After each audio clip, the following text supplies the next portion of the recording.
मैं प्रीति हूँ। मैं एक ऐसी औरत हूँ जिसके पास हर सुख सुविधा है, मगर माँ बनने का अधिकार नहीं। इस समाज ने मेरी निसंतानता को मेरे चरित्र का दोष बना दिया।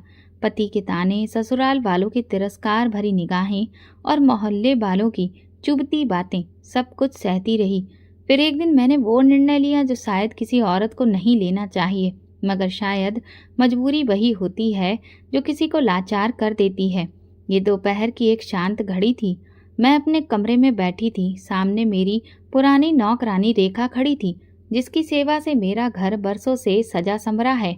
उसकी जवान बेटी सोनी अब 18 की दहलीज पर थी।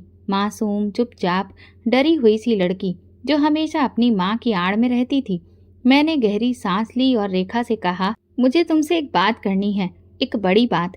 रेखा ने चौंक कर मेरी ओर देखा। जी मैडम, मैंने शब्दों को चुन चुन कर बोला, जैसे खुद से भी छिपा रही हूँ। मैं चाहती हूँ कि सोनी मेरे पति से विवाह करे। रेखा की आंखें फैल गईं। चेहरे पर एक सन्नाटा छा गया, जैसे किसी ने उसके पैरों के नीचे से जमीन खींच ली हो। मैडम जी, आप ये क्या कह रही हैं? हम कहाँ, आप कहाँ? हम तो नौकर लोग हैं। उसकी आवाज़ कांपने लगी। मैंने धीरे से कहा, मैं जानती हूँ रेखा, तुम ऐसा क्यों सोच रही हो, लेकिन मेरा दिल टूट चुका है। मैं माँ बनना चाहती हूँ। बरसों से मैं तरस रही हूँ। मैं खुद निसंतान हूँ। मेरा पति मुझे औलाद न होने का दोष देता है। मैं ये सब सहते सहते थक चुकी हूँ। रेखा ने नजरें झुका ली। कमरे में खामोशी फैल गई। मैंने और करीब होकर कहा, तुम्हारी बेटी सिर्फ विवाह करेगी। सिर्फ एक बच्चा चाहिए मुझे, फिर मैं तलाक दिलवा दूंगी। तुम्हें 20 लाख रुपए दूंगी। रेखा की सांसें तेज हो गईं। वो मेरी तरफ देखती रही, जैसे परख रही हो, क्या ये वही प्रीति मैडम है या कोई और? मैडम जी, सोनी भी बच्ची है। उसकी सारी जिंदगी पड़ी है। आपकी दौलत अपनी जगह, लेकिन उसके शब्द लड़खड़ा गए। मैंने उसका हाथ थामा। रेखा, ये मेरी जिंदगी का सवाल है। मैं हर दिन मर रही हूँ। लोग कहते हैं औरत माँ बने तभी पूरी होती है। क्या मैं कभी पूरी नहीं हो पाऊंगी? रेखा के चेहरे पर दर्द की परछाइयां दौड़ने लगीं। उसकी आंखों में आंसू आ गए। शायद मेरी तकलीफ उसे भी चुभने लगी थी। आपका पति मान जाएगा? उसने धीरे से पूछा। मैंने पल भर के लिए खामोशी ओढ़ ली। मैं उसे मना लूंगी। मैंने सोच लिया है। मैं अपने दिल पर पत्थर रख चुकी हूँ। रेखा ने लंबी सांस ली और जमीन पर बैठ गई, जैसे उसके अंदर की दीवार टूट गई हो। मैं अपनी बेटी को आपके हवाले कर दूंगी मैडम जी, लेकिन एक माँ का दिल आपके सुपुर्द कर रही हूँ। उसे तोड़ना मत। उसके ये शब्द मेरे दिल में तीर की तरह उतरे, लेकिन मैंने चेहरे पर ठहराव कायम रखा। मुझे कमजोर नहीं पड़ना था। मैं जानती थी ये सौदा आसान नहीं है, लेकिन माँ बनने का सपना मुझे हर हद पार करने पर मजबूर कर रहा था। उसी पल सोनी अंदर आई, चुपचाप, नजरें झुकाए। उसके चेहरे पर एक अनजानी बेचैनी थी। मैंने उसकी तरफ देखा और दिल में फैसला कर लिया, उस बच्ची को इस्तेमाल नहीं करना। बस एक बार वो लम्हा चाहिए, जिसके बाद मैं सारी जिंदगी खुद ले लूंगी। रेखा उठी, अपनी बेटी को बाजू से पकड़कर बाहर ले गई। मैं वहीं बैठी रही। खिड़की से रोशनी आ रही थी, लेकिन मेरे अंदर अंधेरा और गहरा होता जा रहा था। ये मेरी जिंदगी का पहला बड़ा फैसला था। एक ऐसा फैसला जो मेरे पति, मेरी नौकरानी, एक मासूम लड़की और खुद मेरे वजूद को बदलने वाला था। मगर मैं नहीं जानती थी कि यही मेरी बर्बादी की शुरुआत बनेगा। रात भर नींद नहीं आई। दिल में एक अनजानी बेचैनी ने डेरा डाल लिया था। सुबह नाश्ते की मेज पर मनोज हमेशा के उलट चुपचाप बैठा था। उसके हाथ में अखबार था, लेकिन नजरें कहीं और थीं। मैंने उसके सामने चाय का कप रखा और खुद भी बैठ गई। दिल तेजी से धड़क रहा था, जैसे सीने से बाहर निकल आए। एक पल को सोचा चुप रहूं, सब भूल जाऊं, मगर फिर वही खालीपन, वही सन्नाटा मुझे झकझोरने लगा।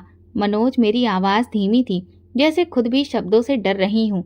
उसने अखबार से नजरें हटाई। हाँ बोलो, एक बात करनी है तुमसे। तो करो ना।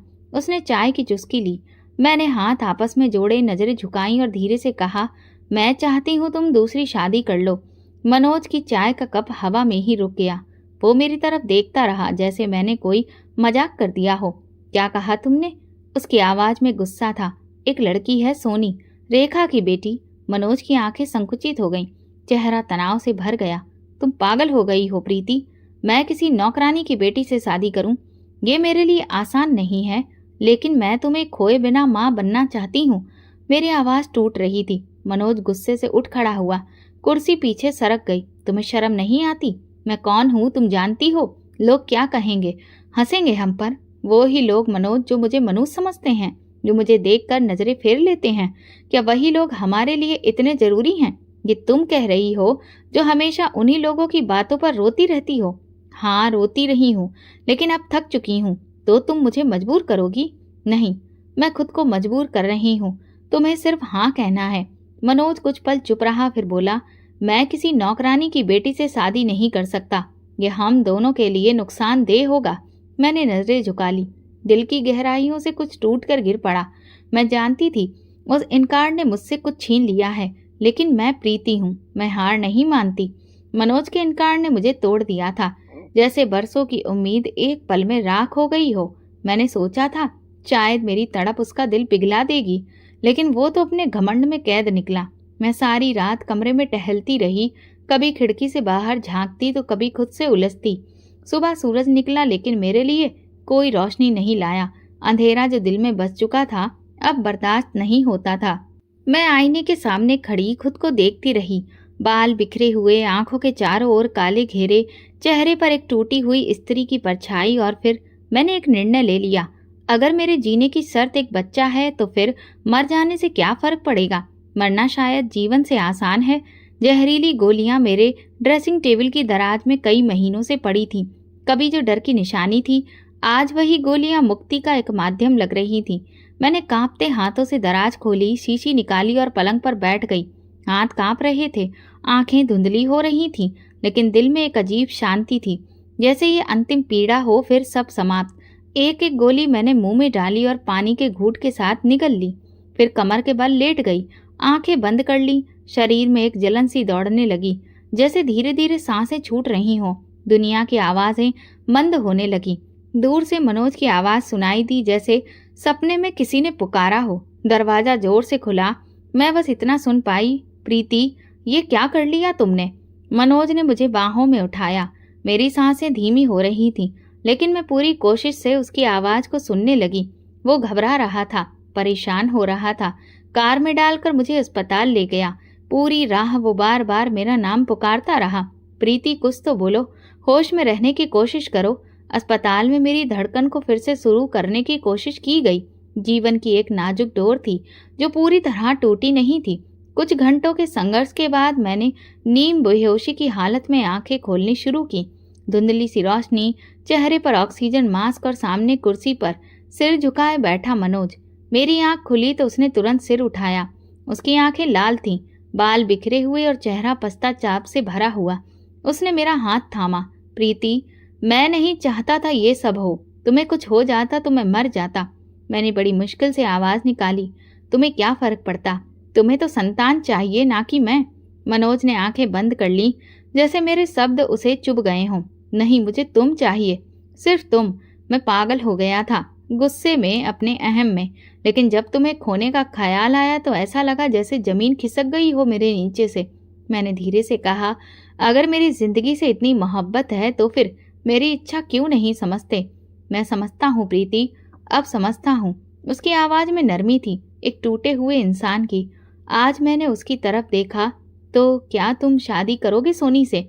वो कुछ देर चुप रहा, नजरें मेरे चेहरे से हटा ली और खिड़की की ओर देखने लगा। फिर धीरे से बोला, अगर ये तुम्हारे जीने की शर्त है तो हाँ, मैं मानता हूँ। मेरी आंखों से आंसू बहने लगे। सच कहूँ, मुझे उसकी रजामंदी सुनकर खुशी नहीं हुई, बस एक सुकून मिला। घर का माहौल खामोश था, मगर उस खामोशी में एक बोझ लटका हुआ था। वो दिन आ चुका था जिसका ख्याल भी मुझे कभी मंजूर नहीं था, और अब मैंने खुद ही उसे हकीकत बना दिया था।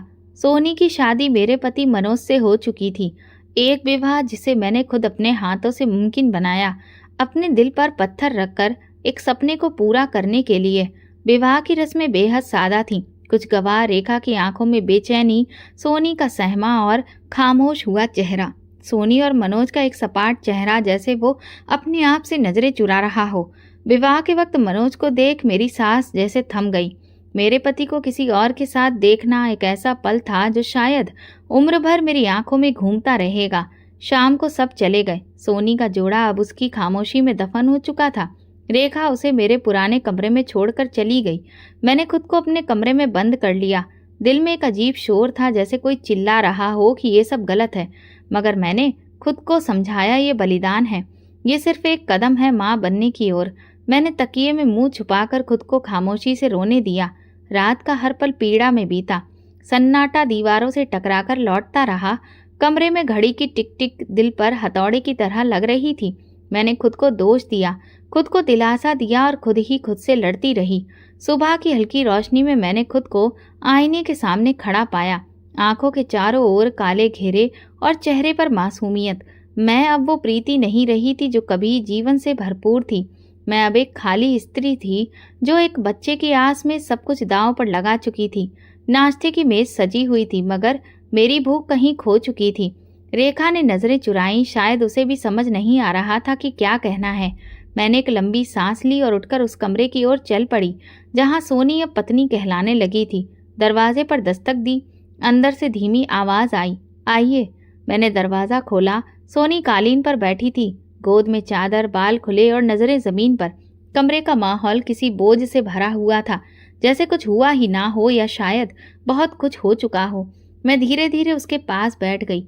कुछ पल खामोशी में बीते, फिर मैंने नरमी से पूछा, रात कैसी गुजरी? सोनी ने नजरें उठाईं। उसकी आंखों में नींद कम और सवाल ज्यादा थे। उसके होंठ हिले। साहब ने कुछ नहीं कहा, हाथ भी नहीं लगाया। मैं कालीन पर सो गई। मेरी सांस जैसे एक पल को थम गई। दिल की गहराइयों में कुछ टूट कर गिरा। ये वो जवाब नहीं था जिसकी मुझे उम्मीद थी, या शायद मैं सुनना ही नहीं चाहती थी। मैंने होंठ सख्ती से भींचे और सिर झुका लिया। उसने कुछ नहीं कहा, कुछ भी नहीं। मैंने धीमे से दोहराया, खुद को यकीन दिलाने के लिए, नहीं दीदी जी। वो बस चुपचाप लेटे रहे, फिर उठकर दूसरे कमरे में चले गए। सोनी की आवाज़ बेरंग थी, जैसे वो खुद को भी नहीं जानती थी कि ये सब क्या था। मैं उठ खड़ी हुई। कदम जैसे जमीन पर भारी पड़ रहे थे।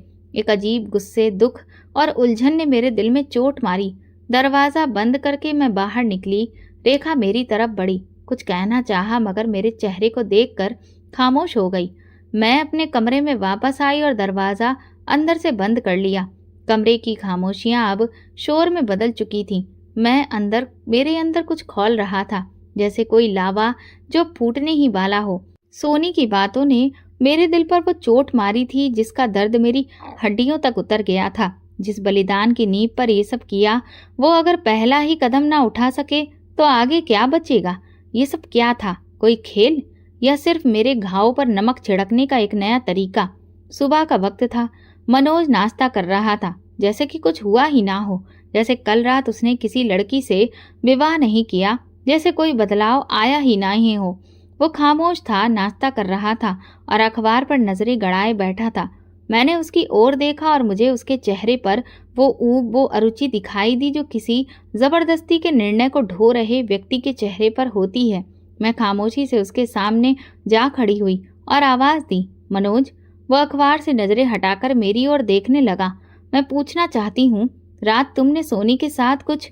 मेरी आवाज मेरे हलक में ही अटक गई। मनोज ने फौरन नजरें चुराई।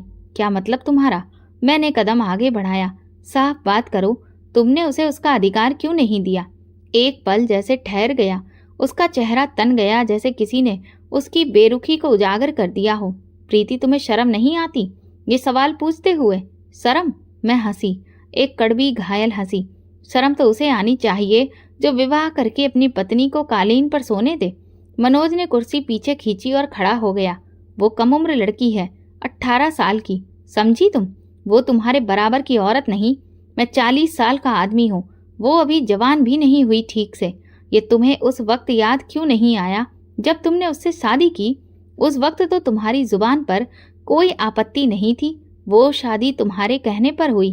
प्रीति, तुम्हारी जिद पर, तुम्हारी जान लेने की कोशिश, तुम्हारी जिद्दी इच्छा, अब उसका नतीजा मेरे सिर क्यों डाल रही हो? मैं एक कदम और आगे बढ़ी, चेहरा उसके बिल्कुल पास ले जाकर बोली, मनोज, मैंने तुम्हें मजबूर किया। हाँ, क्योंकि मुझे बच्चा चाहिए, मुझे सिर्फ बच्चा चाहिए। मनोज का चेहरा गुस्से से लाल हो गया। उसने हाथ की मुट्ठी बंद कर ली, जैसे कि वो खुद को रोक रहा हो। तुम इतनी निर्दयी हो चुकी हो, एक लड़की को सिर्फ एक कोख समझती हो, इंसान नहीं। हाँ, मैं निर्दयी हो चुकी हूँ, क्योंकि दया से कुछ नहीं मिला। सालों की निसंतानता, तुम्हारे ताने, लोगों की नफरत, समाज की बातें, इन सब ने मेरे अंदर की औरत को खत्म कर दिया। वो मेरी तरफ घूरता रहा, जैसे मेरे अंदर कोई अजनबी स्त्री खड़ी हो। तुमने सोचा भी है, अगर कल वो लड़की गर्भवती नहीं हुई, अगर वो बांझ निकली, तब क्या करोगी? तब की तब देखी जाएगी। लेकिन अभी तुम उसके करीब जाओ, उसे उसका अधिकार दो, वरना सब कुछ बेकार है। और अगर मैं नहीं गया तो फिर बताओ, तुमने हाँ क्यों की थी? क्यों मुझे अस्पताल से जीवित घर लाए थे? क्यों मेरे हाथ थामे थे कि मेरी जान बचाओगे? क्या ये सब झूठ था? मनोज चुप हो गया। उसके चेहरे पर पछतावा भी था, गुस्सा भी और शायद डर भी। मैं जानती थी उसके लिए ये आसान नहीं था, लेकिन मैं अब कोमलता की कोई गुंजाइश नहीं छोड़ चुकी थी। मेरे अंदर सिर्फ खालीपन था, और वो खालीपन किसी की कोख से भरना था, चाहे किसी और की ही हो या मेरी खुद की।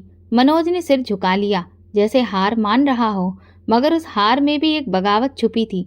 वो नहीं चाहता था कि ये सब हो, लेकिन वो जानता था कि अब वापसी का दरवाज़ा बंद हो चुका है। मैं वहां से लौट गई, लेकिन मेरे कदमों में वजन था। हर कदम पर जैसे ज़मीर चिल्ला रहा था, मगर मैंने ज़मीर की आवाज़ को दबा दिया था। मैंने खुद को ये मानने पर मजबूर कर लिया था कि ये सब मैं किसी और के लिए नहीं, सिर्फ अपने लिए कर रही हूँ, अपने अंदर की उस प्यास के लिए जो बरसों से तड़प रही थी।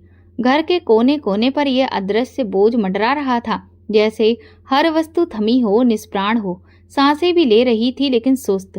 वो समय जो मेरे सपने की पहली सीढ़ी होना था, अब उलझनों, झुंझलाहटों और एक ऐसी मौन पीड़ा में बदल चुका था जिसे शब्दों में पिरोना मुश्किल था। सोनी अब मेरे घर में मनोज की पत्नी थी, और मेरे लिए सिर्फ एक मकसद का जरिया। लेकिन मनोज जैसे खुद से भाग रहा हो। हर दिन हर रात वो सोनी से दूर होता गया। मैंने उसे कई बार परखा, उसकी नज़रों से, उसके रवैये से, लेकिन हर बार वो चुपचाप नज़रें चुरा लेता। और सोनी, वो अब पूरी तरह चुप हो चुकी थी। एक रात मैं मनोज के कमरे के बाहर से गुजर रही थी कि आहट सुनकर रुक गई। दरवाज़ा थोड़ा खुला था। मैंने अंदर झांका। कमरे में हल्की रोशनी थी। सोनी एक और चारपाई के किनारे पर बैठी थी और मनोज खिड़की के पास खड़ा बाहर देख रहा था, चेहरा उलझन से भरा, नजरें खोई हुई। मेरी सांस जैसे थम गई। दरवाज़ा खटखटाने के बजाय मैं पीछे हट गई।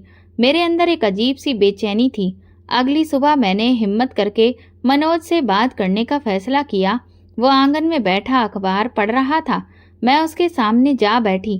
कुछ लम्हे गुजरे, फिर मैंने नरमी से पूछा, क्या तुम अब भी उसके करीब नहीं गए? मनोज ने सिर उठाया, कुछ पल के लिए मेरी तरफ देखा, फिर अखबार में खो गया। प्रीति, तुम नहीं समझोगी, यह आसान नहीं है। क्या आसान है मनोज? मेरे अपने आप को खत्म कर लेना, या सोनी को रातों को अकेले सोते देखना? तुम्हारी खामोशी मेरे सब फैसलों को झुठला रही है। उसने अखबार एक तरफ रख दिया और मेरी तरफ देखा। जो हुआ तुम्हारे सामने है। शर्म आती है प्रीति, कुछ नहीं हो पाता।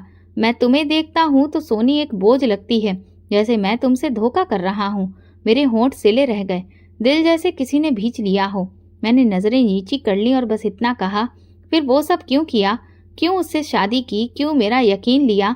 अगर तुम ये सब कर नहीं सकते थे, तुमने मजबूर किया था। उसका स्वर धीमा पड़ गया था। मैंने तुम्हारी खातिर हाँ की, मगर मैं खुद को उसके करीब नहीं ला सकता।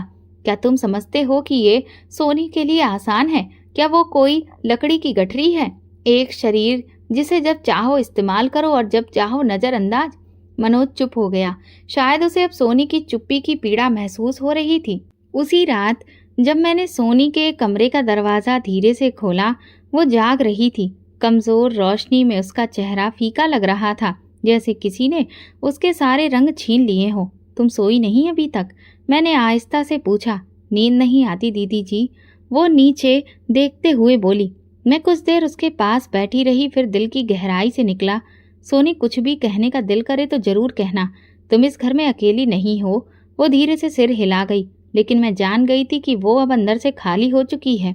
ये चुप्पी सिर्फ डर की नहीं, पीड़ा की थी। मैं अपने कमरे में लौट आई। दिल में एक अजीब सा महसूस होने लगा।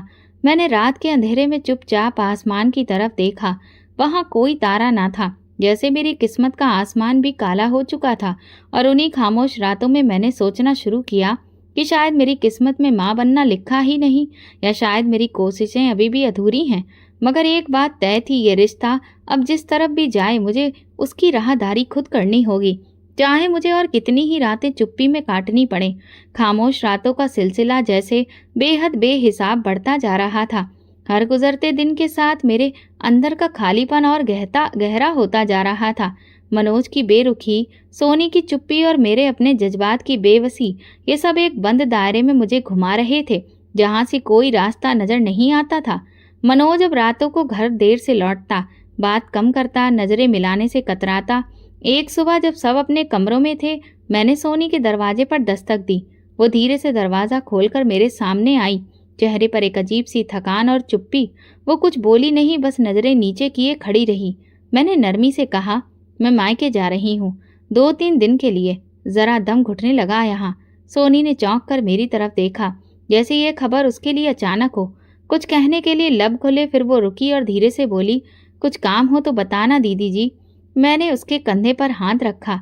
हाँ, तुम भी अगर कुछ कहना चाहो, कुछ भी, तो मुझे फोन करना, तुम अकेली नहीं हो। सोनी ने नजरें मेरी आंखों में गाड़ दी, जैसे कोई फैसला कर चुकी हो। आप ना जाएं दीदी जी। मेरे पैरों तले जमीन जैसे खिसक गई। उसके लहजे में अजीब सी घबराहट थी। ये क्यों कहा तुमने? मैंने धीरे से पूछा। सोनी ने नजरें हटा ली। बस यूं ही दिल में आया। मैं कुछ कहना चाहती थी, कुछ पूछना, मगर फिर खुद को रोक लिया। दिल ने कहा, छोड़ दो, शायद ज्यादा सोच रही हो।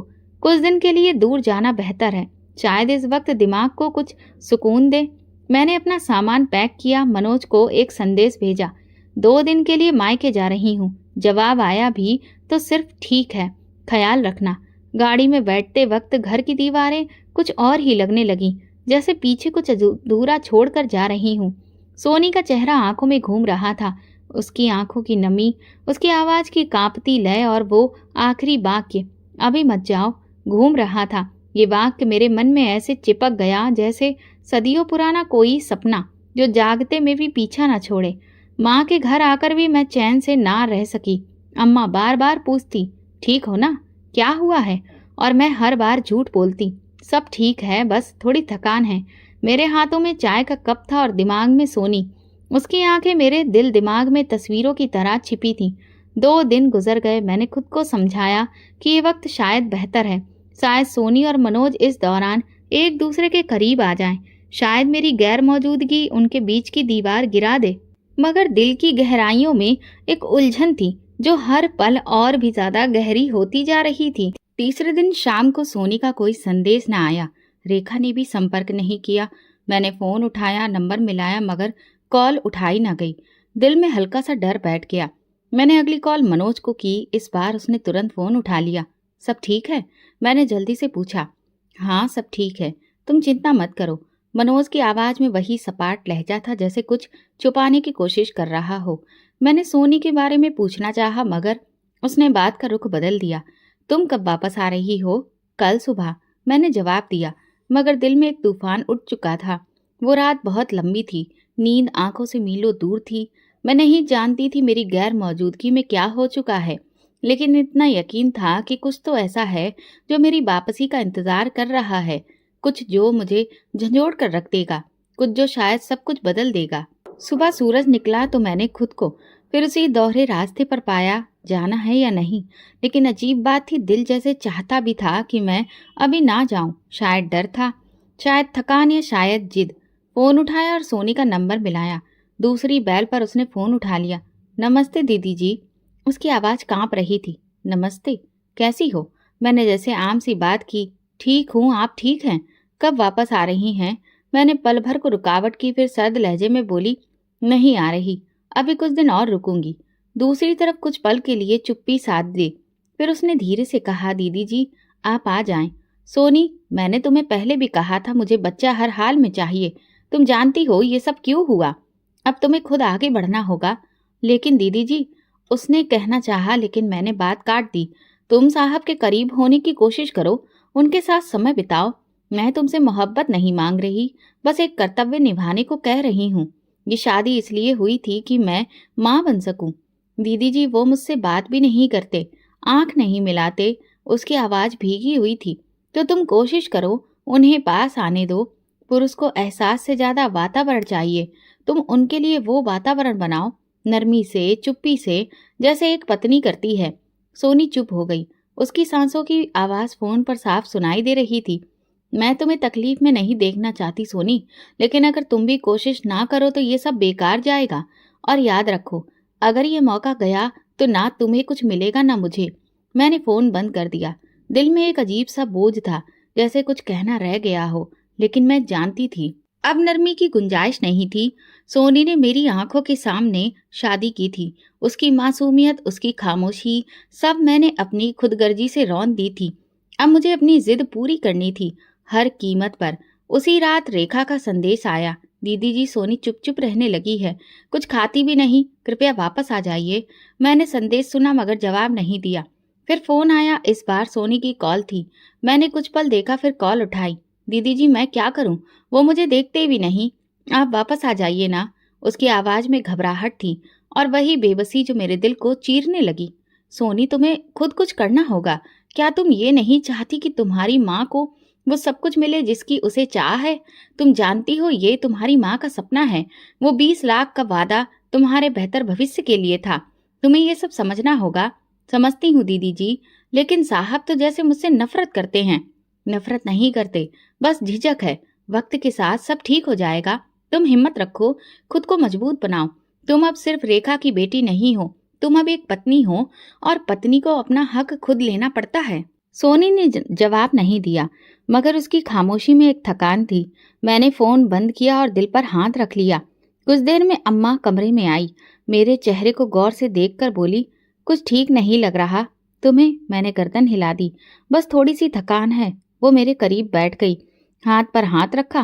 प्रीति, अगर कोई ऐसा फैसला कर लिया हो जो दिल में खटकता रहे तो उसे निभाना बड़ा महंगा पड़ता है।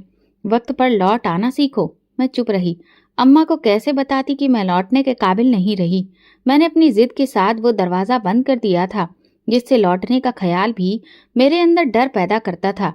उसी रात सोने से पहले मैंने दिल में एक दुआ की कि या तो सोनी मेरे सपने को सच कर दे, या वक्त मुझे इतना पत्थर दिल बना दे कि मैं सोनी के आंसू देखकर भी आंखें ना झपकाऊं। एक दिन माँ बाहर गई थी और मैं कमरे में अकेली बैठी थी। एक पुराना एल्बम निकाला, तस्वीरें पलटते पलटते हाथ रुक गया, आंखें ठहर गई।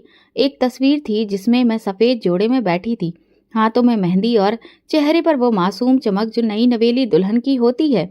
उस वक्त मुझे नहीं मालूम था कि शादी के बाद एक दिन मेरी सबसे बड़ी पहचान यही बनेगी, बांझ।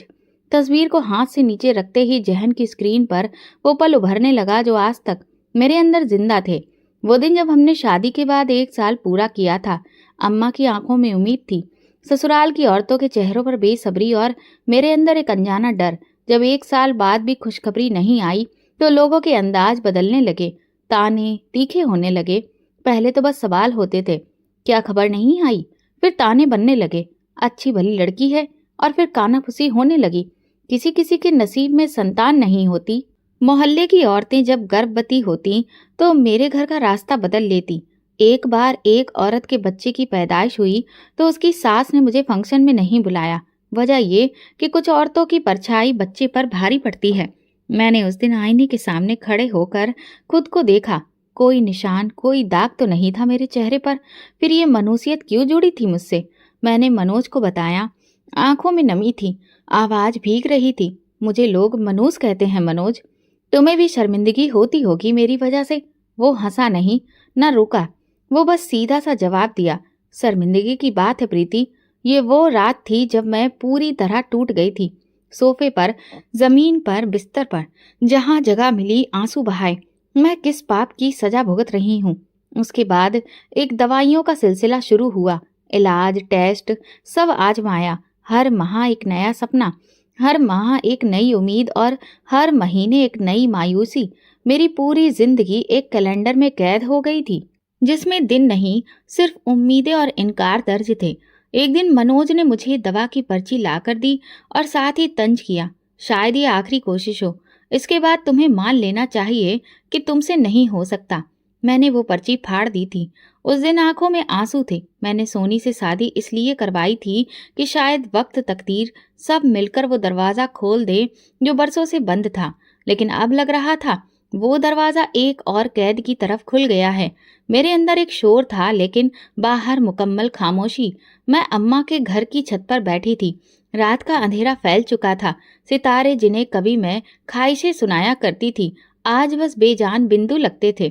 दिल में डर जन्म लेने लगा था कि शायद मैंने अपनी आखिरी उम्मीद भी खो दी है। शायद सोनी से शादी करवा के भी कुछ नहीं बदला। शायद वो भी इसे खाली गोद का हिस्सा बन जाएगी, जिसे मैं भरने के लिए सब कुछ कुर्बान कर चुकी हूँ। मैंने अपने हाथों को देखा, वही हाथ जिनसे मैंने सोनी के सिर पर प्यार रखा। लेकिन अब दिल के किसी कोने में एक और ख्याल उठ रहा था, अगर सोनी भी मेरी तरह निसंतान निकली तो क्या मैं फिर उसे भी कसूरवार ठहराऊंगी या खुद को? मैं जानती थी वक्त मेरे फैसले पर फैसला सुनाने वाला है, और उस फैसले की कीमत शायद मेरे सहारे, मेरे रिश्ते, यहाँ तक कि मेरी पहचान तक हो सकती है। रात की ठंडी हवा चेहरे पर लगी, मगर अंदर का बुखार बढ़ता जा रहा था। माँ जी की दहलीज पर खड़े होकर मैंने सिर्फ इतना कहा, अगर ये कुर्बानी भी व्यर्थ गई तो फिर बस अफसोस रह जाएगा, क्योंकि मैंने सिर्फ एक गोद भरने की ख्वाहिश की थी, बस एक गोद। अतीत की दहलीज पर बैठी मैं अभी ये सब सोच रही थी। अचानक मोबाइल की घंटी ने मुझे चौंका दिया। स्क्रीन पर सोनी का नाम था और दिल को जैसे किसी ने मुट्ठी में ले लिया हो। मैंने फौरन कॉल उठाई। दीदी जी, उसकी आवाज में कंपन थी, घबराहट और वही पुरानी थकन। लेकिन आज कुछ और भी था। क्या हुआ सोनी? मैंने जल्दी से पूछा। वो फूट फूट कर रो दी। अल्फाज गड़बड़ा गए। फिर संभल कर बोली, वापस आ जाइए। साहब साहब मुझे कुछ कर देंगे। मेरे जिस्म में जैसे बिजली सी दौड़ गई। डर ने गला घोट लिया। क्या किया उसने? क्या किया मनोज ने? बस आप आ जाइए। मैं नहीं जानती वो क्या चाहता है। मैं यहाँ नहीं रह सकती। कॉल कट हो गई। मैं सांस लेने के लिए भी रुक गई। एक लम्हा भी जाया किए बिना मैंने सामान समेटा। अम्मा ने रोका, पूछा क्या हुआ, मगर मैंने कुछ ना कहा। सिर्फ एक वाक्य निकला, सोनी खतरे में है। गाड़ी में बैठते ही मैंने लगातार सोनी को कॉल की, रेखा को संदेश भेजा, लेकिन कोई जवाब नहीं आया। जब मैं घर पहुंची तो मनोज आंगन में खड़ा था, खामोश, आंखों में किसी अजनबी सी हालत। मैं लपक कर उसके पास पहुंची। कहाँ है सोनी? उसने मुझे फोन किया था। वो डरी हुई थी। क्या किया तुमने? मनोज ने मेरी तरफ देखा, चेहरा सपाट, आवाज सख्त। मैंने उसे तलाक दे दिया है। मेरे कदम वहीं पर जम गए, जैसे कि जमीन ने मेरे तलवों से मिट्टी ही खींच ली हो। क्या? मेरी आवाज खामोशी में बदल गई। तलाक दे दिया? वो मुड़ा और अंदर जाने लगा। मैंने उसका बाजू पकड़ा, जोर से झटका। बच्चा हुआ भी नहीं और तुमने उसे तलाक दे दिया? ये सब क्या था? ये शादी, ये वादे सब झूठे थे। मनोज ने मेरी आंखों में देखा। मैं नहीं चाहता कि वो मेरे साथ रहे, ना अब ना कभी, बस खत्म। कहाँ है वो? पता नहीं। झूठ मत बोलो मनोज, मैं चीखी। तुमने उसके साथ कुछ किया है, तुमने उसे नुकसान पहुंचाया है। प्रीति, मैंने जो करना था कर लिया। अब वो माँ बेटी इस घर में नहीं है और मुझे उनका कोई पता नहीं है। मैं पागलों की तरह कमरे से निकली, सोनी के कमरे में गई। खाली अलमारियां खुली हुई थीं, कपड़े चादर सब गायब। रेखा के कमरे में गई, सन्नाटा था, जैसे कभी कोई था ही नहीं। घर में उनका कोई नामो निशान नहीं बचा था। दिल जैसे धक्क से रह गया। मैंने नौकरों से पूछा, किसी को कुछ मालूम नहीं था। मैंने करीबी अस्पतालों को फोन किया, पुलिस स्टेशन तक का रुख किया, लेकिन ना रेखा का कोई रिकॉर्ड था, ना सोनी का। जैसे जमीन निगल गई हो उन्हें। रात हो चुकी थी और मैं कमरे में बैठी अपने बालों में हाथ दिए बस सोचती रही। एक हफ्ता पहले जिस लड़की ने मुझे कहा था वापस आ जाइए, आज वो खुद कहाँ है? मेरे अंदर एक खाली गूंज थी, एक सवाल जो गूंजता रहा, क्या मैंने अपनी जिद में किसी को तबाह कर दिया? क्या सोनी की आवाज सिर्फ मेरी ख्वाहिश का तूफान बनकर दब गई? मनोज मेरे पास से गुजरा। मैंने उसका रास्ता रोक लिया। तुमने कहाँ भेजा उन्हें? रेखा और सोनी को कहाँ छुपाया है? वो लम्हा भर को रुका, फिर धीरे से कहा, प्रीति, तुमने मुझे मजबूर किया था। अब जो हुआ उसकी जिम्मेदारी भी तुम पर ही है। मैं पीछे हट गई। दिल में एक खौफ था, एक खालीपन और एक पछतावा जो जख्म की तरह ताजा था। वक्त गुजरता रहा, लेकिन ना सोनी का कोई सुराग मिला, न रेखा की कोई खबर आई। मैं रोज उनकी गुमशुदगी की खबर अखबार में तलाशती, कभी सोशल मीडिया पर तस्वीरें पोस्ट करती, कभी मोहल्ले वालों से पूछताछ करती, लेकिन सब बेकार। घर में मनोज ने इस बात को हमेशा के लिए बंद कर दिया था। वो इस बारे में बात भी नहीं करता था, और अगर मैं कुछ कहती तो बस ये खामोश निगाह डालकर कमरा छोड़ देता। वो खालीपन जो मैंने बरसों पहले महसूस किया था, सोनी की चीख, उसका डरा हुआ लहजा, वो आखिरी कॉल, सब रोज रात को मेरे कानों में गूंजते। चंद महीने गुजर चुके थे। मैं अक्सर बीमार रहने लगी थी। दिल दबाव और जिस्म जैसे बोझ तले दबे हुए थे। एक दिन बुखार इतना बढ़ गया कि अम्मा ने मुझे जबरदस्ती अस्पताल ले जाने पर मजबूर कर दिया। मैं हिचकिचाती रही, लेकिन जिस्म ने भी शायद हार मान ली थी। अस्पताल में दवाओं की बू, सफेद दीवारें, सफेद टाइलों की जमीन। मुझे एक कमरे में बिठाया गया। नर्स ने दवा दी और पर्ची लेकर मैं दवा खाने की तरफ बढ़ने लगी। वहां एक मोड़ था जहां से दवा खाना गुजरता था। मैं जैसे ही मुड़ी, अचानक मेरी नजर एक साए पर पड़ी। वो मनोज था। मेरा दिल धक्क से रह गया। वो तेजी से कमरे की तरफ बढ़ा, दरवाजा खोलकर अंदर दाखिल हो गया। मैं हैरान थी कि वो यहाँ क्या कर रहा था। उसने तो कहा था वो शहर से बाहर है। दिल में कुछ खटकने लगा। कदम खुद ब खुद उस कमरे की तरफ बढ़ने लगे। दरवाजा पूरा बंद नहीं था, हल्का सा खुला था, जहां से अंदर की आवाजें बाहर आ रही थी। मैं खामोशी से वहीं रुक गई। अंदर मनोज की जुजलाई हुई आवाज सुनाई दी। डॉक्टर, आप कह रहे थे कि इलाज मुमकिन है। अब तो साइंस बहुत एडवांस हो गई है। क्या अभी भी मेरा इलाज नहीं हो सकता? क्या अब भी मैं बाप नहीं बन सकता? मेरे हाथ से पर्ची छूटकर जमीन पर गिरी, लेकिन मैं हिली नहीं। अंदर से डॉक्टर की थकी हुई आवाज सुनाई दी। मैंने तुम्हें पहले भी बताया था मनोज, कुछ चीजें बहुत मुश्किल होती हैं। तुम्हें अपना राज किसी को नहीं बताना चाहिए था। मनोज का लहजा बुलंद हो गया। मैं क्या करता? मेरी बीबी को बच्चे चाहिए। मैं तो खुद बांझ हूं और वो रोज खुद को कोसती है। मेरी मदद करने के नाम पर एक झूठा रिश्ता पाल रही है। एक लम्हे को जैसे कमरा घूम गया। मैं दीवार से टेक लगाकर खड़ी रही। आंखें खुली थी, लेकिन मंजर धुंधला हो गया था। मनोज बांझ था। मेरे जहन में वो तमाम साल गूंजने लगे जब उसने मुझे ताने दिए थे, मेरे वजूद पर शक किया था, लोगों के सामने मुझे शर्मिंदा किया था। उस वक्त भी जब मैं रो रो कर कहती थी काश मैं माँ बन सकती, और वो खामोश बैठा रहता, जैसे मैं ही सारी इस गलती की जड़ हूँ। मेरी सांस अटकने लगी। मैं वहां से पीछे हटी, तेज तेज कदमों से चलती हुई वहां से बाहर निकली। मेरे पैरों के नीचे से जमीन निकल चुकी थी। बाहर आकर मैंने एक बेंच पर बैठने की कोशिश की, लेकिन वजूद साथ ना दे सका। मैं वहीं जमीन पर बैठ गई। लोग आ जा रहे थे, लेकिन मुझे किसी की परवाह नहीं थी। मनोज बांझ था। ये वो राज था जो उसने बरसों से छुपा रखा था, एक ऐसा सच जिसने मेरी जिंदगी को जहन्नुम में झोंक दिया था। मैंने सोनी को शादी के लिए मजबूर किया, खुद को तोड़ा, अपनी इज्जत, मासूम लड़की की मासूमियत, सब दांव पर लगा दिया। और जिसके लिए ये सब किया, वो तो खुद औलाद पैदा करने के काबिल ही नहीं था। मेरे दिल में एक चीख उठी, लेकिन मैंने लबों पर हाथ रख लिया। मुझे अस्पताल की सर्द हवाएं काटने लगीं और एक एक लम्हा मुझे मेरे ही फैसलों की लाशें दिखाने लगा। मैं वहां बहुत देर बैठी रही, फिर चुपचाप गाड़ी में आकर बैठी और ड्राइवर को घर चलने का कहा। रास्ते में कोई बात ना की, बस मनोज के अल्फाज गूंजते रहे। मैं खुद बांझ हूँ। ये राज सिर्फ राज नहीं, जख्म बन चुका था। ऐसा जख्म जो बरसों से मेरे अंदर लहू करता रहा, मगर जिसका दर्द अब जाकर समझ आया। घर पहुंचकर मैं सीधा अपने कमरे में गई। आईना देखा, अपने आप से सवाल किया, क्या मैं वाकई वो औरत हूँ जो बरसों से खुद को इल्जाम देती आई, या मैं सिर्फ उस आदमी का अक्स थी जिसने अपनी कमजोरी मुझ पर थोप कर खुद को मर्द समझा। वो रात खामोशी में नहीं, सच्चाई की दहाड़ में गुजरी, और मुझे अब यकीन था मेरी जिंदगी का सबसे बड़ा धोखा मेरे सबसे करीब वाले ने दिया था। दरवाजा खुला तो कमरे की रोशनी एक लम्हे को चुभने लगी।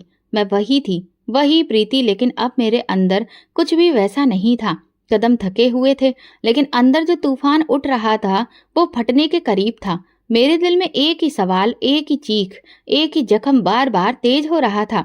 अगर वो खुद बांझ था तो फिर उसने मेरे वजूद को क्यों रौंद डाला? मनोज लॉन्च में बैठा था, जैसे किसी और दुनिया का बंदा हो। मैं खामोशी से उसके सामने जाकर खड़ी हो गई। उसने सर उठाया, लेकिन मेरी आंखों में कुछ देखकर नजरें झुका ली। मैंने एक जुमला कहा, सीधा, कड़ा और चुभता हुआ, जब तुम ही बांझ थे तो मेरी जिंदगी बर्बाद क्यों की? मनोज की सांस अटकी, जैसे ये सवाल नहीं सजा हो। वो सर झुकाए रहा, कुछ न बोला। शायद उसके पास कहने को कुछ बचा ही नहीं था, या शायद उसकी खामोशी में ही सच का इनकार छुपा था। मुझे उसकी नजरें देखकर सब मालूम हो चुका था। खामोशी गूंजने लगी, दीवारें जैसे ताना दे रही थीं। मैं मुड़ी और कमरे से निकल गई। आंगन में पहुंचकर मैंने आसमान की तरफ देखा। अचानक दरवाजे की तरफ से आहट हुई। पुराने चौकीदार ने आकर नमस्कार किया। उसकी आंखों में कुछ हिचकिचाहट थी। जैसे कि वो कुछ कहना चाहता हो, मगर जुबान साथ नहीं दे रही थी। मैंने उसे बैठने का इशारा किया। क्या बात है? उसने नजरें झुकाई और आहिस्ता से बोला, दीदी जी, एक बात दिल में बहुत दिनों से थी, अब शायद कहना जरूरी हो गया है। मैंने उसे गौर से देखा।